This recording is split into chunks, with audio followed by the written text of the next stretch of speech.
तुफान पावसामुळे मराठवाडा सुखावला। येत्या 48 तासांमध्ये मराठवाड्याला अतिवृष्टीचा हवामान खात्याचा इशारा। जोरदार पावसानं कोकणालाही झोडपलं। चिपळूण आणि खेडमध्ये पूरस्थिती। पाण्यावर राज्य सरकारचा अधिकार, कोणताही एक विभाग हक्क सांगू शकत नाही। नगर मराठवाडा पाणी वादावर हायकोर्टाचा निर्णय। हम मचलते हैं तो भूचाल आ जाता है, हम उबलते हैं तो भूचाल छा जाता है। हमें बदलने की कोशिश मत करो यारो, हम बदलते हैं तो सारा इतिहास बदल जाता है। नगरमध्ये रणरागिणींचा एल्गार। नगरमध्ये आतापर्यंतचा सगळ्यात विराट मोर्चा। लाखोंच्या भगव्या वादळानं कोपर्डी संतापाचं वर्तुळ पूर्ण।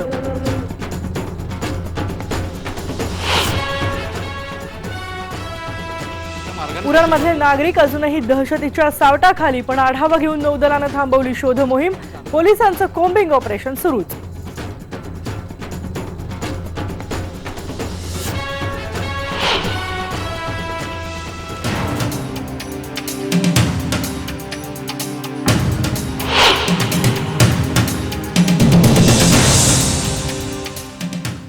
गेली अनेक वर्ष दुष्काळाचा सामना केलेल्या मराठवाड्याला खूप चांगला दिलासा मिळाला, कारण मराठवाड्यामध्ये जोरदार पाऊस सुरू आहे। बीड शहरामध्ये मुसळधार पाऊस पडतोय, त्यामुळे सगळीकडे हे असंच पाणीच पाणी साचलंय। बिंदुसरा नदीच्या पाणी पातळीमध्ये मोठ्या प्रमाणात वाढ झाली आहे, त्यामुळे नदीपात्रावरच्या नागरिकांना सुद्धा सतर्कतेचा इशारा देण्यात आलाय। आंबेजोगाईत सुद्धा मुसळधार पाऊस सुरू आहे। केज, धारूर अशा सगळ्या ग्रामीण भागांमध्ये सुद्धा जोरदार पाऊस होतोय। वडवणी तालुक्यात जोरदार पाऊस आहे, त्यामुळे काळवटी तलाव पूर्णपणे भरलाय। आंबेजोगाई शहराला याच तलावातून पाणी पुरवठा होतो। अनेक भागातला वीज पुरवठा सुद्धा पावसामुळे खंडित झालाय। रात्रभर विजांच्या कडकडाटासह काल पाऊस झालाय। आज दिवसभरही पाऊस सुरू आहे आणि पावसामुळे पिण्याच्या पाण्याची चिंता मात्र मिटली आहे, त्यामुळे नागरिक सुखावलेत। तसंच चांगला पाऊस झाल्यानं बळीराजा सुद्धा सुखावलाय।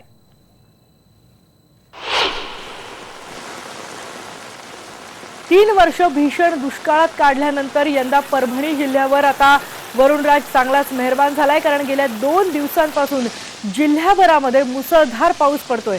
यामुळे जिल्ह्यातले सगळे कोरडे पडलेले 22 लघु, 2 मध्यम प्रकल्प, गोदावरी नदी, 4 बंधारे हे तुडुंब भरले। शहरासह पाथरी, सोनपेठ तालुक्यातल्या अनेक भागांमध्ये पाणी साचलंय, त्यामुळे अनेक घरांमध्ये सुद्धा पाणी शिरलंय। पण जिल्ह्यातला सगळ्यात मोठा प्रकल्प येलदरी हा मात्र अजूनही त्यामध्ये 13%च पाणी साठा आहे, पण आज दिवसभर पाऊस पडतोय, त्यामुळे यामध्ये मोठी वाढ होईल अशी आशा आता वाटतेय।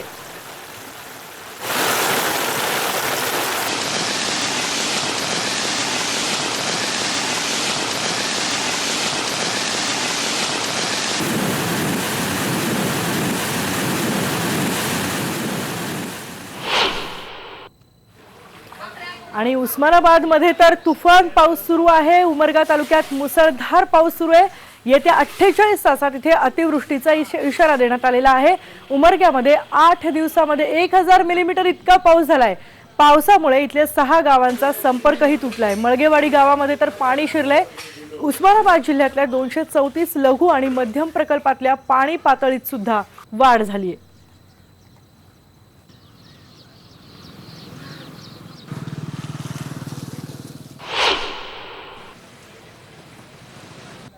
तर सतत 3 वर्ष हुलकावणी देणारा जो पाऊस होता तो यावर्षी मात्र लातूरकरांवर चांगलाच मेहरबान झालेला दिसतोय, कारण गेल्या 3 दिवसांपासून धडाकेबाज पाऊस सगळीकडे सुरू आहे। लातूरमध्ये जिल्ह्याभरातले सगळे नदी नाले भरून वाहत आहेत। सगळीकडे पाणीच पाणी झालंय, पण मुसळधार पडणाऱ्या पावसानं शेतीचं मात्र अतोनात नुकसानही केले। दुष्काळी समजल्या जाणाऱ्या या लातूर जिल्ह्यामध्ये पावसानं एंट्री तर जोरदार केली आहे। लातूरकरांना सुखद दिलासा मात्र नक्कीच यामुळे मिळालेला आहे। सतत 3 दिवस पाऊस आहे आणि 2 दिवसामध्ये 88 मिलीमीटर इतका पाऊस इथे झालेला आहे। या पावसानं निलंगा तालुक्यातल्या तेरणा नदीवरच्या तगरखेडा बंधाऱ्याचे 6 दरवाजे आणि गुंजरगा बंधाऱ्याचे 7 दरवाजे उघडलेत। जिल्ह्यातल्या सगळे नदीपात्र आणि लहान मोठे प्रकल्प जे आहेत तिथे आता पाणी भरलेलं आहे आणि त्याचबरोबर अनेकांच्या शेतात सुद्धा पाणी शिरलंय, त्यामुळे पिकांचं सुद्धा नुकसान झालंय।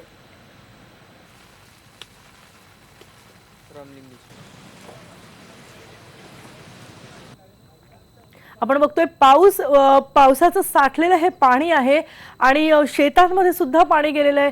खरं तर दुष्काळी जिल्हा आहे लातूर आणि तिथे गेले 3 वर्ष पाऊस सातत्यानं पाठ दाखवत होता, पण आता मात्र इथे पाऊस पडलेला आहे आणि त्यामुळे छोटे मोठे जे प्रकल्प आहेत तिथे पाणी साठलं ही नक्कीच चांगली गोष्ट आहे। पण त्याचबरोबर हातातलं पीक पुन्हा एकदा बळीराजाच्या हातून गेलंय, कारण शेकडो हेक्टर शेतामध्ये हे अशा प्रकारे पाणी घुसले, त्यामुळे पिकं वाहून गेलेली आहेत। अनेक मोठे प्रकल्प जे आहेत तिथे पाणी साठलेलं आहे।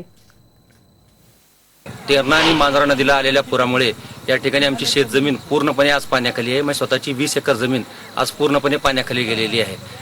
अगोदरच सोयाबीन जे पीक होतं, सोयाबीन, मूग, उडीद कमी पावसामुळे मधल्या काळात पावसाने दिलेल्या गॅपमुळे पूर्णच पिकाचं नुकसान झालं होतं आणि राहिली सुरली कसर या पुराने आमची काढून टाकलेली आहे। पूर्णपणे माझं शेतजमीन, उडीद, मूग पीक, सोयाबीन, तूर, हायब्रिड सर्वपणे आज पाण्याखाली आहे। आपण बघतोय नुकसान झालेलं आहे बळीराजाचं। दुसरीकडे उस्मानाबादमध्ये तर मराठवाड्यात आता सगळ्यात जास्त पाऊस आतापर्यंत झालेला आहे आणि आपण बोलणार आहोत आमचा उस्मानाबादचा प्रतिनिधी बालाजी निरफळ आपल्या सोबत आहे। बालाजी, उस्मानाबादमध्ये गेल्या 8 दिवसापासून सतत पाऊस पडतोय, ओला चिंब झालेला आहे पूर्णपणे उस्मानाबाद जिल्हा। आता सध्या पावसाची काय परिस्थिती आहे? प्यायच्या पाण्याची तर चिंता मिटली आहे, पण शेतीची काय अवस्था आहे? तितकी तू अगदी सुरुवातीला बोलली की आनंदाची आणि सुखदायी बातमी उस्मानाबाद किंवा मराठवाड्यासाठी असेल। मराठवाड्यातील 8 जिल्ह्यात हा पाऊस पडतो, त्यातल्या उस्मानाबाद जिल्ह्यात हा पाऊस पडतो। 8 दिवसाचा परतीचा पाऊस आहे। गेली पावसाळ्यात पाऊस पडला नव्हता, मात्र परतीच्या पावसाने जोरदार हजेरी उस्मानाबाद जिल्ह्यात लावली आहे। 8 तालुक्यात उस्मानाबाद जिल्ह्यात जर सरासरी बघितली, गेली 6 वर्ष दुष्काळाची परिस्थिती, या दुष्काळाच्या परिस्थितीत जेवढा पाऊस झालाय, जेवढी पावसाची पर्जन्यमान क्षमता आहे तेवढा पाऊस झाला नव्हता। आता मात्र 87% पाऊस आता शासन दरबारी त्याची नोंद आहे। 87% पाऊस एवढा आहे 8 दिवसाच्या कालावधीत किंवा पावसाळ्यात पूर्ण भरलेला आहे। ते कधीच पाऊस 6 वर्षात झाला नव्हता। त्याच्यामध्ये जर प्रामुख्याने बोलायचं झालं तर उमरगा असेल किंवा लोहारा असेल।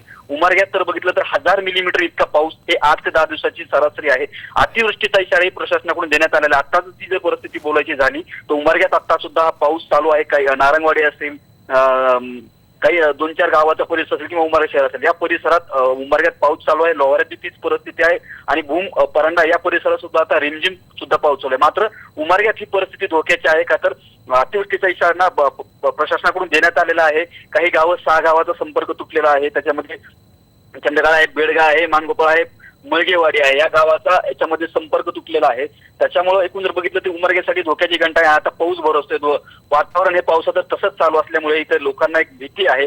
दुसरी गोष्ट बोलायला झालं तर पाणी प्रकल्प जे असतील 234 लघु व मध्यम प्रकल्प आहे ते कोरडी खाक होती, याच्यात आता कुठेतरी पाणी पातळी वाढली आहे। तर दुसरीकडे शेतकऱ्यांनी जे आता पीक काढलेलं आलं होतं, सोयाबीन असेल, उडीद असेल, मूग असेल, तूर असेल, या शेतात पाणी गेल्यामुळे त्या शेतकऱ्यांचं पिकाचंही नुकसान झालंय। मात्र नुकसान जरी झालं असलं तरी शेतकरी कुठेतरी पाऊस झाला आणि दुष्काळापासून आपली सुटका झाली यात कुठेतरी समाधान मानतो। शेतकरी आनंदी आता दिसत आहे। केतकी बालाजी, या सगळ्या माहितीबद्दल धन्यवाद। दिलासा तर नक्कीच मिळालेला आहे, मराठवाड्याला खूप मोठा दिलासा आहे, कारण पावसाळा संपत आला होता आणि मराठवाड्यामध्ये पुरेसा पाऊस पडला नव्हता। त्यामुळे आता जेव्हा पाऊस पडतोय तेव्हा हा मुसळधार पडतोय आणि त्यामुळे पिण्याच्या पाण्याची चिंता तर अनेक ठिकाणची मिटलेली आहे।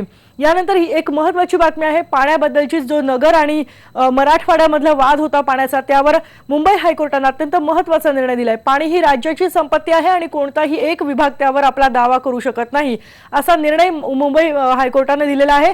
काय म्हटलं हायकोर्टाने आपल्या निर्णयामध्ये ते आपण बघूयात। त्यांनी म्हटलंय की पाण्याचं दुर्भिक्ष असताना कुंभमेळा किंवा इतर धार्मिक कार्यक्रमाकरता पाणी सोडलं जाणार नाही। पाणी टंचाईच्या काळात पाण्याचं समन्यायी वाटप होणार। पाणी वाटपाची ब्लॉक पद्धत यापुढे लागू होणार नाही। पाणी वाटप योजना 4 महिन्यात तयार करा। सरकारने ठरवलेल्या प्राधान्य क्रमानुसारच पाणी वाटप होईल। सह्याद्रीतलं पाणी वाया जाऊ नये याकरता तापी खोऱ्यामध्ये वळवण्यासाठी 6 महिन्यात योजना तयार करा। 8 महिन्यात जल आराखडा तयार करण्याचे सुद्धा निर्देश देण्यात आलेत। राज्यांतर्गत पाणी वादावर पहिल्यांदाच उच्च न्यायालयाने हा निर्णय दिलाय। 2005च्या कायद्यानुसार पाण्याचं वाटप होईल। पाण्याचं नुकसान टाळण्यासाठी थेट बंदिस्त पाईपलाईन टाकण्यासाठी 6 महिन्यात निर्णय घ्यावा आणि जायकवाडीच्या वरच्या भागात कोणत्याही नवीन धरण बांधण्याची परवानगी देण्यात येऊ नये, हा महत्त्वाचा निर्णय आज हायकोर्टाने दिलेला आहे। आणि मराठवाड्याप्रमाणेच कोकणात सुद्धा मुसळधार पाऊस पडतोय. अनेक भागांना पावसानं झोडपून काढलंय. या सततच्या पावसानं चिपळूण आणि खेड शहर परिसरामध्ये तर पूरस्थिती निर्माण झाली आहे. काल रात्री उशिरा खेडच्या सखल भागात पुराचं पाणी चढायला लागलं. मध्यरात्री खेड शहराच्या बाजारपेठेत काही फुटापर्यंत पाणी चढलं होतं आणि त्यामुळे खेड नगरपालिकेनं अक्षरशः भोंगे वाजवून लोकांना सतर्क केलं होतं. खेड बाजारपेठेत अजूनही पुराचं पाणी आहे. दरम्यान मुंबई गोवा महामार्गावर जगबुडीच्या पाण्याच्या पातळीत वाढ झाली आहे आणि त्यामुळे या नदीवरची वाहतूक पूर्णपणे बंद करण्यात आली आहे. तर चिपळूणच्या जवळ परशुराम घाटात दरड कोसळली आहे, त्यामुळे हा मार्ग सुद्धा वाहतुकीला बंद करण्यात आलाय. दापोली खेड मार्ग तर रात्रीच बंद झाला होता. आता दापोली मंडणगड मार्गावर केळवण घाटात दरड पडली आहे, त्यामुळे हा मार्गही वाहतुकीसाठी बंद करण्यात आलाय. आता पावसाचा जोर कमी झालाय, पूरस्थिती नियंत्रणात येते, पण हे मार्ग मात्र अजूनही बंदच आहेत.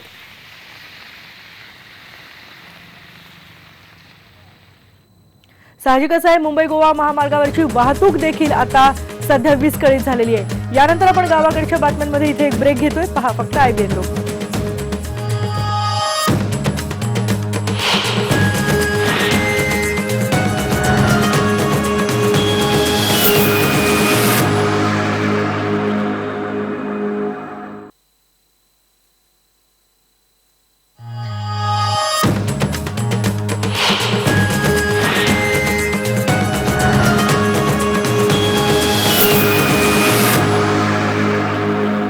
अहमदनगरमध्ये आज मराठा क्रांती मूक मोर्चा काढण्यात आला होता आणि हा प्रचंड असा मोठा भव्य दिव्य असा विराट मोर्चा निघाला, कारण या मोर्चासाठी लाखोंच्या संख्येनं मराठा समाज एकवटला होता. हा मोर्चा आजवरचा सगळ्यात मोठा मोर्चा मानला जातोय, कारण या मोर्चानं गर्दीचे नवे उच्चांक मोडल्याची शक्यता आहे. या मोर्चामध्ये कोपर्डीतल्या निर्भयाचे कुटुंबीय सुद्धा सहभागी झालं होतं. अहमदनगर जिल्ह्यातल्या कोपर्डीमध्ये घडलेल्या घटनेनंतरच मराठा समाज खऱ्या अर्थानं ढवळून निघाला. त्यानंतरच आपल्या मागण्यांसाठी आग्रही होत मराठा समाज रस्त्यावर उतरला आणि त्यांनी आयोजित केलेल्या मोर्चांनी संपूर्ण राज्य व्यापून टाकलं. कोणत्याही राजकीय पक्षाच्या पाठिंब्याशिवाय आणि नेत्यांच्या सहभागाशिवाय निघालेल्या मोर्चांची दखल सरकारला सुद्धा घ्यावी लागते आणि या ग्राउंडमध्ये जवळपास लाखो मराठा समाजातले जे लोक होते ते इथे एकवटले होते, ज्यामध्ये महिलांचा आणि तरुणींचा सहभाग खूप मोठा होता.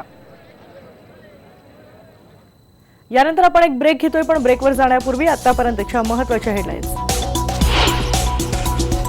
तुफान पावसामुळे मराठवाडा सुखावला. येत्या 48 तासांमध्ये मराठवाड्यात अतिवृष्टीचा हवामान खात्याचा इशारा.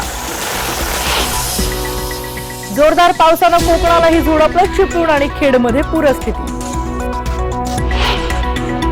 आणि पाण्यावर राज्य सरकारचा अधिकार, कोणताही एक विभाग हक्क सांगू शकत नाही. नगर मराठवाडा पाणी वादावर हायकोर्टाचा निर्णय.